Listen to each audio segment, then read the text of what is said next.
हिंगोलीमध्ये कुटुंब नियोजन शस्त्रक्रिया झाल्यानंतर महिलांना जमिनीवर झोपवलं गेलं। आखाडा बाळापूर इथे ग्रामीण रुग्णालयातला हा सगळा धक्कादायक प्रकार घडलाय।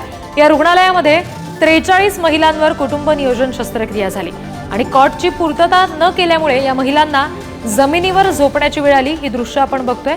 जमिनीवर झोपलेल्या या महिला आहेत ज्यांचं नुकतंच कुटुंब नियोजन शस्त्रक्रिया पार पडली आणि त्यानंतर त्यांना अशा पद्धतीने जमिनीवर झोपवलं गेलं होतं। 43 महिला बाळापूर इथल्या ग्रामीण रुग्णालयामध्ये या शस्त्रक्रियेसाठी आलेल्या होत्या।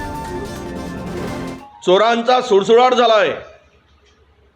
तुम्ही किती पैसे खा, 100ची नोट खा, 500ची नोट खा, पण लोकांना जे मूलभूत गरजा आहेत ते तर द्या।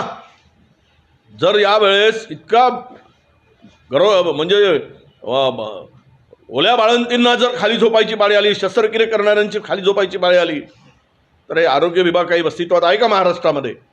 आणि सरकार येऊन इतके दिवस झालेत, आज महिना लोटलाय, सरकार आला कशासाठी?